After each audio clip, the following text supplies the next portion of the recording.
This Family Life News podcast is made possible by the support of listeners like you. Next on the 5 o'clock report. Republicans passed the biggest tax breaks for billionaires ever seen. Now the House is going to have its say. This is not going to sail through the House. It's not a place I want to go hiking anytime soon. The only way to find out what I know is to take the test to find out what I don't know. Now, let's go to the newsroom. Good afternoon and welcome to the broadcast. I'm Family Life News anchor Sarah Harnish.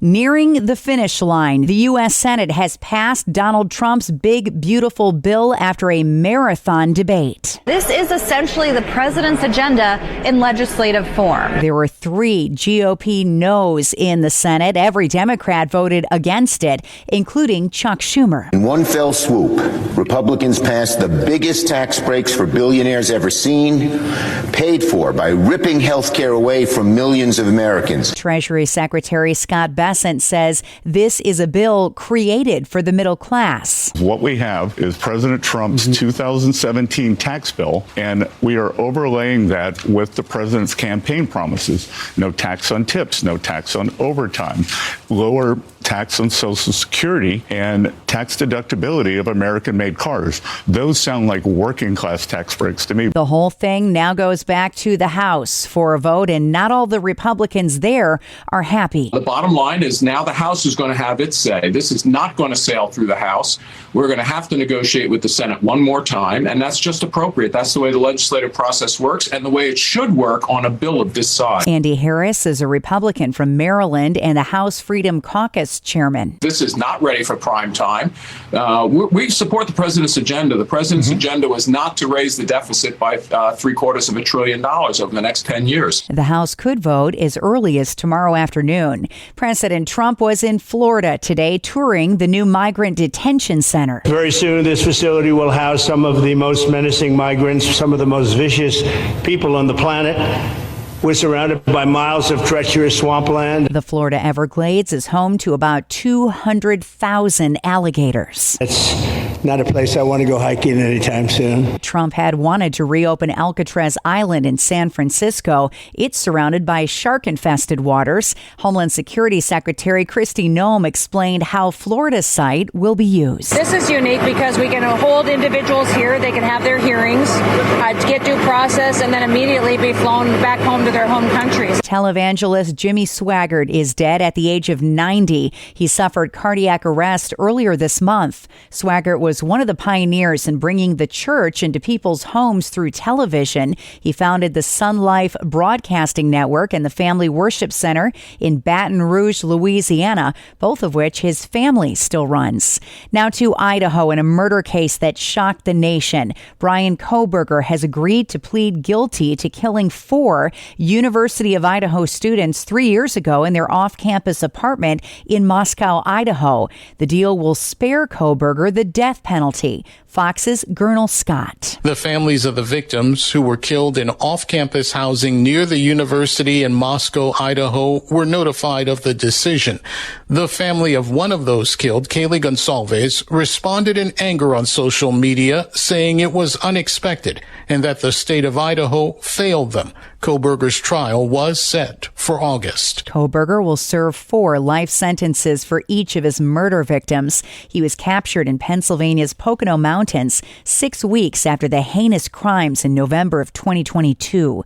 Heat records across Europe were shattered today. In Paris, it reached 107 degrees. Tourists were slowing down. I think just taking it slow. If we need to take a break, we just break and then continue walking. Millions in the Northeast are bracing for severe storms just ahead of the 4th of July holiday. Forecasters say the I-95 corridor from New York to Washington, D.C. will likely see strong storms with damaging wind gusts exceeding 60 miles an hour and flash flooding from Maine all the way down to North Carolina, Baltimore, and D.C. seeing the highest level of threat. In the tennis world, it was a much shorter stay in England than planned for Western New York's top tennis star. It is the victory of Elizabeth Pacchiaretto's life. In the opening round of the championships, she takes down world number 3, Jessica Pegula. Jessica Pegula, the upset victim to unseeded Elisabetta Cacciaretto of Italy in straight sets, 6-2 and 6-3. And was it divine intervention? A Florida man believes so. 20-year-old Aiden Perry was with a friend who was showing him a gun when it went off, the bullet striking his chest, but it was partially stopped by the gold cross that he was wearing. He tells WESH. I look at it as a lifesaver. They said an inch above my heart. It hit the cross. One of the doctors said it's divine intervention. I think God played a big role in this. I think he's the reason I'm still here today. A trauma surgeon says if the cross had not been there, the bullet likely would have struck his heart or lungs. Still to come on the 5 o'clock report, Hochul's high in the polls from farmland to swampland, and Sunday hunting in Pennsylvania one step closer. Those stories after weather with Kevin Williams. Here is your Family Life regional weather forecast. For tonight, a couple of evening showers and thunderstorms, localized downpours in parts of eastern Pennsylvania and the eastern southern tier of New York. Overnight tonight, though, the skies clear nicely. Some patchy fog will form, low temp 60s. Plenty of sunshine tomorrow, nice day, high temps, low 80s. Couple of showers and rumbles Thursday, low 80s. Back to sunshine for Friday, Independence Day. Thank you, Kevin. Checking the stories, making news where you live across New York and Pennsylvania. Recent rain has turned farmland into swamps in Livingston County, New York. Yeah, it's been real challenging getting the crops planted. We've had a tough time harvesting hay, but, we just take the little weather gaps that we get and work with them. With the extreme rain we've had in the last 9 days, I've had areas of my fields that have just washed away the seed and the corn that was planted. Farmers in Avon tell WHAM 13 crop insurance won't cover the losses they've experienced this year from relentless rain. It helps, but it doesn't certainly cover the full extent of the loss. We're all feeling the pain from these recent weather events. Excessive rain can hinder yield, lower feed quality, but we just take what we can get and do the best we can with it. Livingston County has seen half a foot of rain the past 2 weeks. A new poll shows New York's governor standing tall among potential challengers. More from Family Life's Mark Webster. Yeah, as the Democrat prepares to ramp up a re-election bid next year, a new Siena College poll shows Hochul leading each of 3 potential Republican challengers by at least 20 percentage points, including current New York Congresswoman Elise Stefanik. The poll shows Hochul in front of Stefanik 47% to 24%, and with even wider leads over potential challengers such as Congressman Mike Lawler and Nassau County Executive Bruce Blakeman. Hochul also shows a commanding lead over her one Democratic rival so far, Lieutenant Governor Antonio Delgado, 49% to 12%. Mark Webster, Family Life News. This weekend's deadly assault on firefighters in Idaho grabbed the attention of first responders here in our area, including Johnstown, Pennsylvania Fire Chief Jim McCann, who tells WJTN. If scene safety is not on the minds of everyone responding and every call, than it really needs to be. McCann, who also chairs a training committee for the Cambria County Regional Firefighters Association, says threats like the one that claimed the lives of those 2 Idaho firefighters is one of a growing number of dangers first responders need to be mindful of during every call. On our calls, environments are always changing.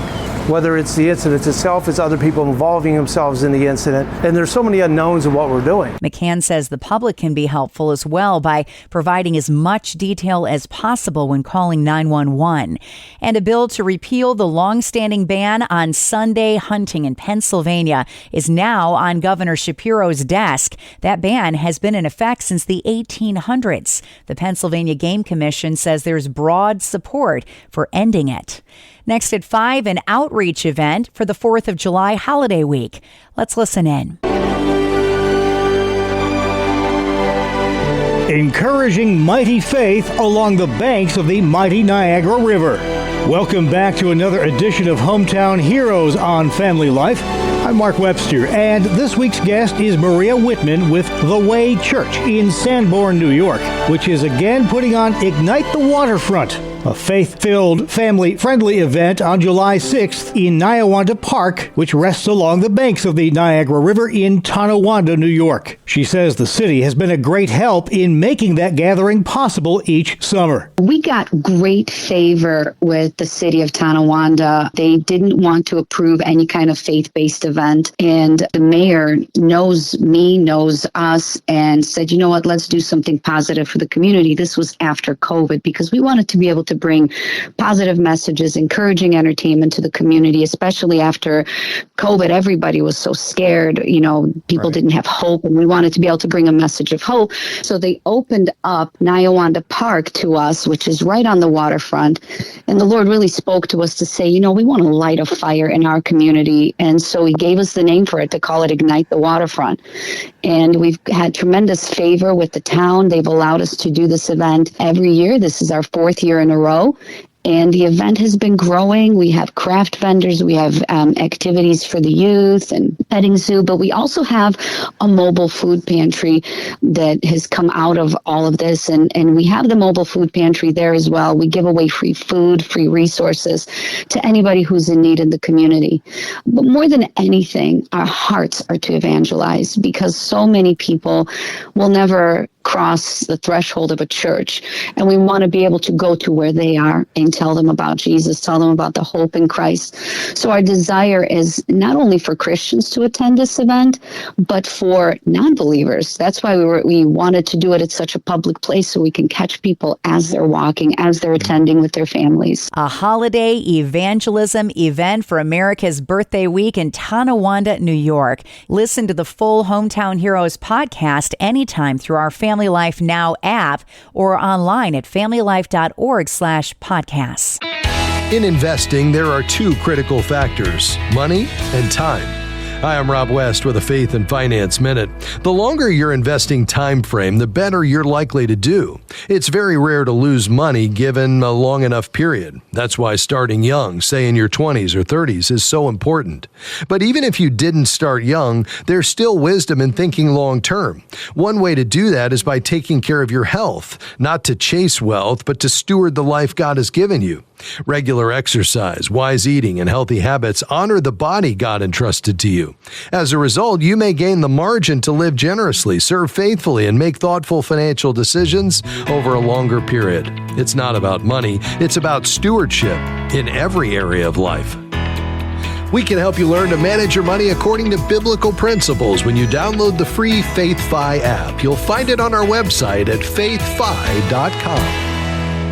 Coming up on the 5 o'clock report, it is a rough job to be a Gettysburg Military Park tour guide.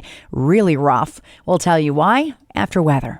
I'm Kevin Williams, and here is your Family Life regional weather forecast. Well, it's a new month, but for today at least, it's been the same weather story with more rains and thunderstorms in parts of soggy Pennsylvania. Lancaster County hit very hard of late. The good news, though, is drier air is on the way, and that'll mean a rain-free sunny day tomorrow. And although there'll be a couple of showers and rumbles with another front on Thursday, Independence Day still looks bright, warm, and dry. The call for tonight, a couple of evening showers and thunderstorms, localized downpours in parts of eastern Pennsylvania and the eastern southern tier of New York. Overnight tonight, though, the skies clear nicely. Some patchy fog will form, low temps 60s. Plenty of sunshine tomorrow, nice day, high temps, low 80s. Couple of showers and rumbles Thursday, low 80s. Back to sunshine for Friday, Independence Day. Thank you, Kevin. Finally, at 5, think of the toughest exam you have ever studied for. And it probably wasn't as hard as the exam to become an official licensed tour guide at Pennsylvania's Gettysburg National Military Park. These applicants spoke to CBS before the most recent exam, a test that some call the hardest test in history. How you feeling? Pretty good. A little nervous. The only way to find out what I know is to take the test to find out what I don't know. When did you realize you wanted to do this? Oh, when I was 5. I've been studying for it for years. First time taking the test? Third time, actually. Third time. And so you've been wanting for a decade. Yeah. Longer. longer. The failure rate for the Gettysburg Guide licensing test is 90%, and the written exam is only step 1. The process consists of 5 tiers: the written exam, a panel interview, the field practicum, an oral exam, and finally, a post-licensing orientation. And candidates must pass each tier in succession to finally become a licensed Gettysburg Battlefield Guide. And that is the world that we live in for Tuesday, the 1st of July. I'm Sarah Harnish, and this is the 5 o'clock report on Family Life. Thank you for listening to this Family Life News podcast. If you've been encouraged by what you've heard, please share it with others and click the subscribe button to automatically receive future episodes. Family Life is a listener-supported ministry. Podcasts like this are made possible by your financial partnership. Find out more at familylife.org.